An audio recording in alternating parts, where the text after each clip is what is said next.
This guy is just blatantly lying to his audience. But the funny thing is, they not only know about it, but are also willing to pay him money. Every year, a contest of the most outstanding liars is held in one of the pubs in the English county of Cumbria. This competition is over 100 years old, and it was created in honor of a former pub owner named Will Ritson, who became famous for telling visitors the most incredible lies. The rules are simple. Each participant has 5 minutes to impress the jury and the audience with their best lies, without a script or props. But there's a catch here. Everyone already knows in advance that it will be a lie.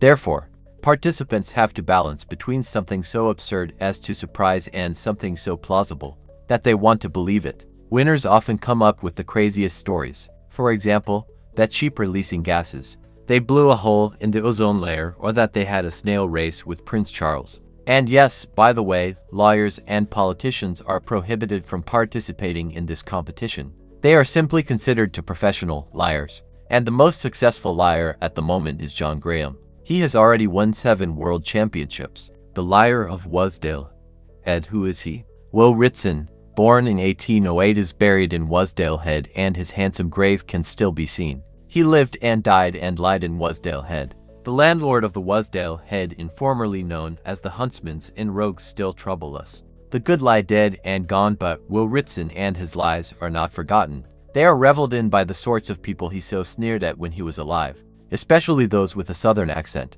An occasion is told whereupon a stranger to the vicinity demanded that Will tell a lie to order. He had traveled for a tall story and was determined to get his money's worth. Will was not used to being treated as a performing dog and refused. The stranger kept persisting until Will turned around, stared at him straight in the eye, and said, "I'll tell the biggest lie I've ever told. Thoo's the handsomest fellar I've ever seen." He told other visitors to this far-flung dale that the reason the trout in the stream were so fat was because they dined so well on the louse of the Londoners who bathed there. He told a visiting cleric after a steep trek to the top of Scoffle, "Thou'll never be nighter to heaven than new." He showed his serious solemn side when telling some female guests at his inn the tragic tale of a large family in appalling weather, desperately wading over a raging stream and being washed away, all 6 children dead. A sorrowful silence, then Will calmly said, "Ah, Will, it might have been worse." Worse? It might have been true. We have all known Will Ritson. Centuries passing over his death makes him amusing in retrospect. Bet he was a right cantankerous sod to live with, though. He drew folklore and old tales into his stories and was a master of a droll phrase. People came to watch and listen, and Will was a showman, an ironic showman of the lakes. Hated the incomers but was a ringleader of them, a performer, reveled in their attention. You quietly despise Will. Your mouth turns upwards at his jibes aimed at others, and sometimes this is why you hold your water too long, in case you are the subject of a snide look, and a laugh suddenly stifled as you walk back into the room. One day you will get to London and become someone. He will become anonymous, vanish into nothingness, no one to remember his name. And you feel such glee for Will Ritson, for he will never leave this valley. One day it will be you who Wasdale Head is known for, not that dull-witted braggart, Will Ritson. His name will be gone forever. November is the time of the biggest liar competition, held in the memory of the infamous Will Ritson. You have 5 minutes to lie your head off in a scenic location, the nearby Santon Bridge Inn. Nowadays the winners have constructed gags around Brexit and Jeremy Corbyn, and politicians and lawyers are not allowed to enter the competition due to their propensity for calm, well-spoken untruths. It all feels so sad now, though. Will Ritson's tall tales of enormous turnips big enough for sheep to shelter in, his preposterous boasting of his genetic splicing of eagles and dogs, his rudeness towards non-locals now sadly seems so provincial, so lackluster now that Boris Johnson exists. I went to Wasdale Head the other day. I stupidly somehow missed the handsome grave of Will Ritson that inspired this chapter. A bizarre act of idiocy and blindness in the tiny graveyard, shadowed under the bulk of the sunless mountains looming over the tiny Wasdale Head. A pub, a random tiny shop that is part of the pub, and the petite church with its interior that takes you instantly back in time. This small interior has little trace of how the word has moved on. No changes, no comforts, no displays on how the church has helped South Sudan and how you can help too. No children's corner with a sticky Noah's Ark where most animals are now single, their faded wooden partner secretly pocketed so many Sundays ago. No, this a place where you sit with a straight back in your designated pew. You do not choose to be there, you have to be there. There is no grandiose ornamentation, no gleaming prophesying from ancient stained glass windows. This is a simple place, one level, old beams and old stone to hold it together, to make it become a place to pray. What need for man to try and make something beautiful and ornate in this part of the world, where the sublime overrules? Nature has won. Look at nature and feel or fear God. The mightiest of nature holds sway here, and this is a place to gather and hide from her wrath. And think of death, nature, life, or just talk about sheep and bad weather along with other people who understand sheep and bad weather. This is a place where you are born and you will most surely die. This is a place of families who have lived here for generations, subsiding on little, genteelly starving at times, but always going to church, no matter the weather. You trudge down the slopes, your feet feeling for the footpath you just somehow know is there. Underneath the snow, your old knowledge can be wrong, of course, and sometimes your hardy neighbors who know the fells as much as they know themselves are found frozen and huddled, or frozen and broken, tumbled from a sudden surprisingly nothingness. In Wasdale Head now, there is the potentially coldest but most lovely looking tiny campsite, again darkened by the fells, and a big car park full of expensive cars. Cars so expensive that the rider's partner had to pull over frequently on the small, endless, picturesque road so that the other lovely car could not be possibly damaged. But our shit car and the occupants inside not deemed worthy of consideration, reflection, or at one point, life. This is a major problem in the Lake District, where knackered old farm vehicles are increasingly eclipsed by shiny new Land Rovers who are worth so much that the owner does not want the risk of them potentially getting a slight mark on their shiny exterior. Thus normal cars are forced off the small roads to get scratched by dry stone walling, while the glossy behemoths, driven by millionaires, drive blackly on. These are generally owned by the people who have made the Lake District a playground for the rich, or who come from urban areas to pay to stay at the homes of people who make money from beauty. Old ancient homesteads of generations who used to be interred together in old graveyards, now quiet, dead and empty, yet their rural idyllic whitewashed exterior and cozy interior on the internet means a sudden flurry of a forceful weekend possession in good weather.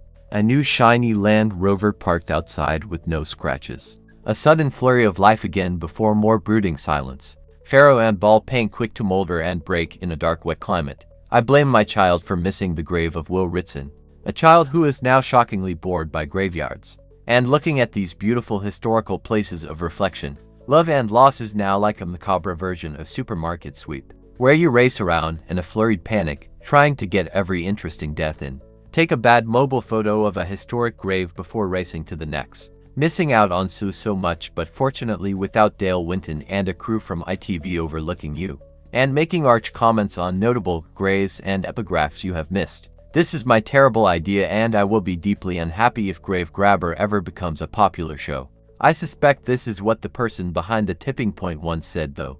And the modern age is a terrible thing. I don't want to be thinking about the tipping point in Wasdale Head. It feels so wrong, and this place is bathed with light and darkness, ever-changing blooms, shadows, glooms and glows playing across the landscape. A fell shrouded in such a cloak of intransient shadow it seems a very part of it. Surely no grass has ever been green in a place like this. Nothing but black blankness, then so suddenly blooming with sunlight and the joy of the heavens. Such wonders upon its face so suddenly shone. That small tree clinging to life on such an edge. That smattering of gorse. A fell vibrant and full of life and beauty, whilst the previous heavenly reciprocant is now doused in seemingly permanent bleakest blackest dour melancholy. In all the space of a timeless 30 seconds. And you know that this interaction between the fells, the mountains and the sky was the same centuries ago. So little has changed, and the same people buried here in this tiny churchyard also gazed upwards in delight at this heavenly interplay. So sudden and so quick, the way light becomes dark and dark becomes light. Then the shadow of the snow, that means you will not. You cannot leave Wasdale Head for a very long time.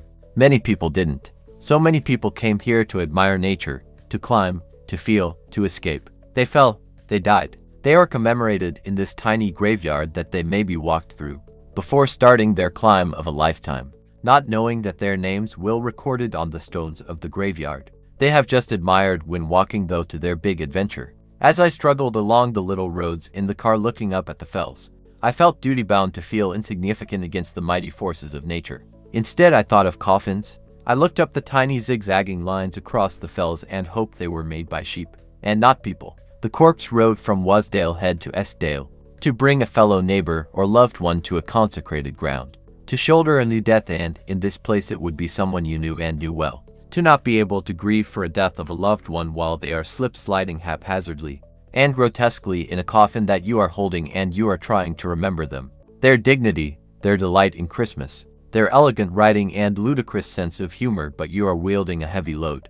A surprisingly heavy load for one so thin and beautiful, so frail in life as well in death, or such a fat bastard in death as in life.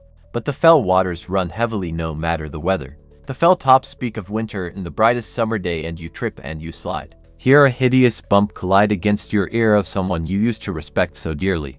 Now nothing but a heavy haphazard collision against small walls, a slump and a slide. And you still continue, your feet following the old path, almost without you. Such a long way still to go. Godly interplay between heaven and land unnoticed now. Then there is the burning bitterness inside you that it should not have to be this way. The wealthy landowners of the place where you know every little cairn, every little rare orchid, the place where the wild hares frolic, do not want you to traverse across their land. Their land. The land where they seldom go, as it lacks the excitement and intrigue of their other more urban playgrounds. However, they are aware. They have been told that to allow a corpse to travel across their land might make it a thing. A right that becomes entitlement, and who wants to see this sorry little passage crossing your land? When you are only there a few weeks a year and want to impress your visitors with your grandiose ownership of this ungovernable unforbidding landscape, a raggle-taggle bearing of a cheap coffin borne by tired locals is not romantic, not tragic enough to be tragic, just a rather unpleasant little interlude in your rare weekend on your hunting lodge. Definitely no inference is drawn between these times and the new times. Oh no, it was said to be unlucky to travel with a corpse along any road apart from a corpse road. So those bereft struggled with the harsh landscape, climate, religion, superstition, and the class system as they tried to bury their loved one in consecrated ground. The corpse road. He died. This young man, and people from around here are used to people dying young. They know death stares at them in the face every day, and this is why they go to church. That quiet, unembellished church to pray. Maybe they speak to themselves as they cannot speak out loud. That would be sacrosanct as it would be to ask as to why, if this God is so good, why does he allow the best to die so young? His body to slip and slide in a roughly hewn coffin too big for him. As he traverses from Wasdale Head to Eskdale via the Burnsmoor Corpse Road, the missing coffin mist in front, mist behind, and mist beyond. Not just your light fine heavenly mist that evaporates as you pass, almost an apology, like some fine fairy miasma. No, this mist is a winter moorland mist, sodden, heavy, and impenetrable. It clings to you. Almost an actual entity, almost a thing. Oh, and it's cold, all right. 1,000 tiny frozen ethereal fingers slipping into what you thought would be warm on this god-forsaken night. Leave your actual skin old and prickled. It's unnatural is what it is. The horse pulling your son's coffin knows it to be as well. Horses are said to have an innate sense of death, and this horse is not a happy one. His ears pinned back so far they are almost touching his wet steaming head. You prefer the old method of people, not horses, with such an unhappy load, but know that winter is against you. The clouds amassing, the sky blackening. You whip the horse, knowing the act to be unfair. He is not lingering on this hillside, is as anxious as you are, and you pick up on this primeval fear. Know there to be ill forces on this moor, and it is now so dark that you worry the horse might stray off the path that leads you to sanctuary and safety. Try not to think about what lies in the cart behind you. He was a nice lad, a good lad, but he has not been properly buried, is not safe from evil. You know of what fate is said to fall on those already dead. If they have not been given a good burial, and you have already had too much suffering, you have not yet time to truly realize that he is gone. To change is to was, but you want him. You need him to have a decent holy funeral, much as you love him. Can't bear to use the word loved because your feelings to him are the same. Despite the fact he is dead, you know what people say, that those who have entered the earth in an unnatural way come back to haunt, and he was too much of a nice boy to be wanting that sort of thing. Bad enough to think of him being dead without becoming something else, something wrong. You want him in God's care, and try not to think about how God treated one of his own. Such a nice boy. Suddenly a flash of lightning flashes down before you. It is too much for the poor old horse, and he bolts. The horse and cart has gone. You all tumble over before you too are lost. The sounds and sight of the hooves and the grumbling wheels of the cart lost in seconds to the swirling mist. You try and listen, but now in such a sudden silence, you walk one way, then the other. your feet sodden from invisible bogs. Maybe the horse has somehow doubled its way back. You know you will not survive if you don't attempt to find safety, and so you and the other tragic members of the funeral party pick yourself home on the long way back, not knowing what you are going to say. This morning you didn't think it could become any worse. Now, you try not to think, put one foot in front of the other, not even knowing that you are keening, crying. The mist opens in front of you. No one expected you to walk in like this. You open your mouth, too many words, too many terrible things to say. Too much. You gape, try and stand. Try to remain dignified in the face of this farce, but it all starts fading away. Then rushing suddenly backwards as you see yourself watching someone else collapse. The frozen, horrified faces suddenly rushing forwards to the broken body. That is no longer a part of you. You die quickly.